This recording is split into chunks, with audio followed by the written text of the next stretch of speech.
এখন রান্না করতে চলে এসেছি। ঘড়ি কাটা বেজে গেছে 11:30। সকাল থেকে তো একদম বাজার হাট, তারপর ক্লাসে গেছি, করতে করতে সময়টা কী করে বেরিয়ে গেছে বুঝতেই পারিনি। আর আজকে যেহেতু মেয়ের জন্মদিন, 16ই জুলাই আজকে, তো ওই জন্য একটুখানি রান্না বান্না একটু বেশি, মানে তরিপদগুলো বেশি করতে হচ্ছে। লোকজন সেরকম না, আমরা 3জনই, মানে 5জনই ওকে, মানে ওকে বার্থডে উইশ করা, সেলিব্রেশনের যেটুকুনি প্রয়োজন ওইটুকুনি। তার মধ্যেখানে মনটাও ভেঙে গেছে। কেন মনটা ভেঙে গেছে সেটা পরে বলছি, পুরো ভিডিওটা দেখুন বুঝতে পারবেন কী ব্যাপার না ব্যাপার। যাই হোক, তো আজকের মেনু কী আছে সেটাকে আবার ব্যাক ক্যামেরা করে দেখাই, তারপর কথা বলছি। অনেক দেরি হয়ে গেছে, তাই এখানে বসিয়ে দিয়েছি হচ্ছে মাটনের জন্য মশলা কষতে বসিয়ে দিয়েছি। এখানে সিম্বা আর সিম্বা হ্যাপিদের ভাত মাংস হয়ে গেছে। আচ্ছা, মেনু হবে হচ্ছে মাটন, আচ্ছা চিংড়ি মালাইকারি, আচ্ছা এখানে চিংড়ি মাছের মাথাগুলো দিয়ে বাটবো। আর তার এই যে মটনটা ধুয়ে রেখে দিয়েছি। কাতলা মাছ নিয়েছিলাম, মেয়ে বললো কালিয়া খাবে না, তো ওর জন্য 1 পিস মাছ ভেজে ভাজার জন্য রেখেছি ধুয়ে। আর এখানের মধ্যে রয়েছে ওই কামিনী আতপ, মানে এই করার জন্য, পোলাও করার জন্য। আর এই যে মালাইকারির জন্য পোস্ত সব নিয়ে এসেছি। আর আছে 5 রকম ভাজা, এই লাল শাক, ব্যাস এই হচ্ছে আজকের মেনু। মেনু 11:30 বেজে গেছে, কখন হবে, আবার বিকেলে ক্লাস আছে। তো অনেক কিছু করার ইচ্ছে ছিল, মেয়ে বললো কিছু করতে হবে না, তো খাবার খাবে কে? সত্যি তো একদিনে অত খাবার খাওয়া যায় না। তো এখন মটনটা আগের জন্য বসিয়ে দিয়েছি, তারপর ভাত টাতগুলো করবো। আগে হ্যাপি সিম্বাটা করে নিয়েছি। ওই এত মাছি হচ্ছে না, বলার মতন না।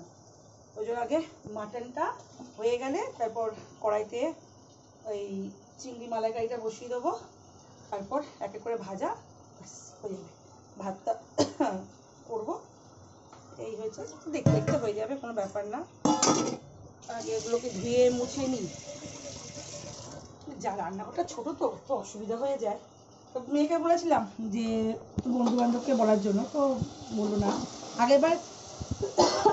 আগের বার বন্ধুদের বলা হয়েছিল, বিরিয়ানি করেছিল সেই। আর আজকে সেরকম কিছুই না, করবো ওই ওর বন্ধুরা নিয়ে হয়তো যাবে এদিক ওদিক খেতে। যাই হোক, রান্নাটা ঝটপট করে নিই, করে ধরে তোমার প্লেট সাজাবো। আর এখান দিয়ে এই যে এটা কি, এটা সিম্বা, ও সবসময় এখানে বসে দেবে কি করছি না করছি, কাকে কি দিচ্ছি। আর হ্যাপিকে তো কিছু দিলে তো ওর তো জ্বালা, বাপরে বাপ, এত হিংসুটে বলার মতন না। চলো ঝটপট করে কাজ করে নিই, তারপর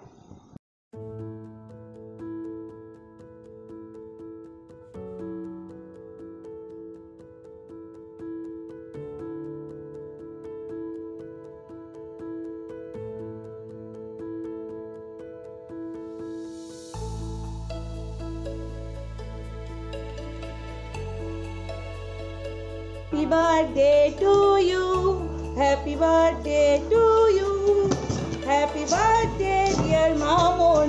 দেখ কি করতেছে সিম্বু, এই যে এখন বার্থডে কেক কাটা হচ্ছে। দেখো কোথা দিয়ে গেছে। তো রান্না বান্না সব হয়ে গেছে, আর এখন হচ্ছে কেক কাটা হলো। আর হ্যাপি আর সিম্বা যা দুষ্টুমি করছে বলার মতন না। আর রান্না কি করেছি, প্লেট সাজানো হয়ে গেছে। এই কেকটা না সরালে না, এদের পুরো একদম ভর্তা বানিয়ে দেবে কেকটাকে সরিয়ে দিই, এদের সরিয়ে দাও। ওটা এমনি রাখো। হ্যাঁ, বাসুটার অবস্থা খুব খারাপ। বউ তোকে আমরা খাওয়ালাম না, এই মামনকে খাওয়াবো, তারা বলাচ্ছে ওটা মামনকে আর খাওয়ালাম না। যে বার্থডে গার্ল, জীবন উন্নতি করুক, বড় হোক, চাকরি বাকরি করে মায়ের হাত খরচা দিই, ব্যাস।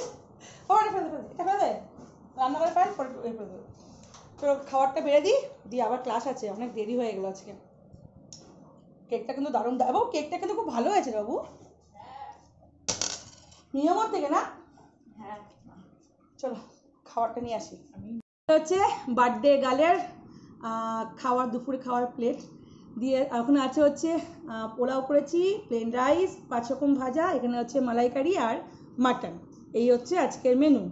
আর আমাদের এখানে এক্সট্রা আছে হচ্ছে চিংড়ি মাছের মাথাগুলো দিয়ে বাটা হচ্ছে মেনু।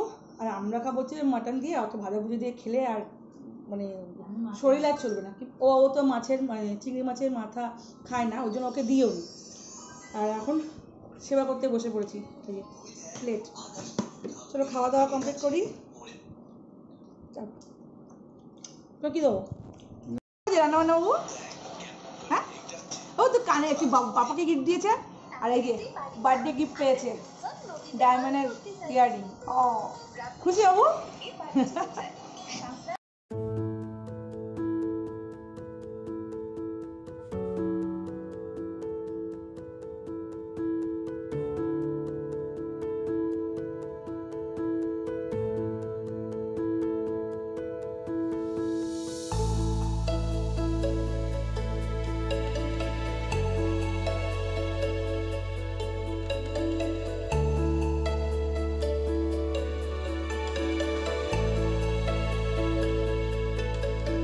বাড়িতে অনেকক্ষণ আগে চলে এসেছি, ক্লাস শেষ হয়ে গেছে, তারপর কোনো কাজ ছিল না, চুপচাপ করে ফোন, সকাল থেকে ফোন দেখার সময় পাইনি তো ফোন দেখছিলাম। আর এখন তো সবাইকে খেতে দিচ্ছি। আর রান্না বলতে গেলে রুটিটা কিনে নেওয়া হয়েছিল, ভাত মাংস মাছ সব রয়েছে, ওর জন্য আর কিচ্ছু বানাইনি। কাল থেকে শ্রাবণ মাসের 1 তারিখ পড়ে যাবে, তো যেহেতু আমি শ্রাবণ মাসটা করি বলে কালকে থেকে আর কিচ্ছু ছোঁয়াছুঁই চলবে না। তো রাত্রি এখন বেজে গেছে 10টার কাছাকাছি। কি রে বার্থডে গার্ল, কেমন এনজয় করলি আজকে? ভালো। ওই যে ওখান থেকে মিষ্টি মুখে দিয়েছে, তো ভালোই ঘুরে ঘাড়ে এসছে। 9টার সময় বেজে গেছে, আর আস্তে আস্তে আমি আগে চলে এসেছি। আর এখান দিয়ে ওই যে হ্যাপি বসে আছে, ওদের খাওয়া দাওয়া সব কমপ্লিট। আর আমি এখন খাবো মাংস ঝোল দিয়ে ভাত, তারপর আবার খাবো হচ্ছে 1 মাস পর। এই যে চলো আজকের মধ্যে ব্লগটাকে এখানে শেষ করছি। যে ভালো লেগে থাকলে লাইক কমেন্ট শেয়ার করে দেবে। শুভরাত্রি।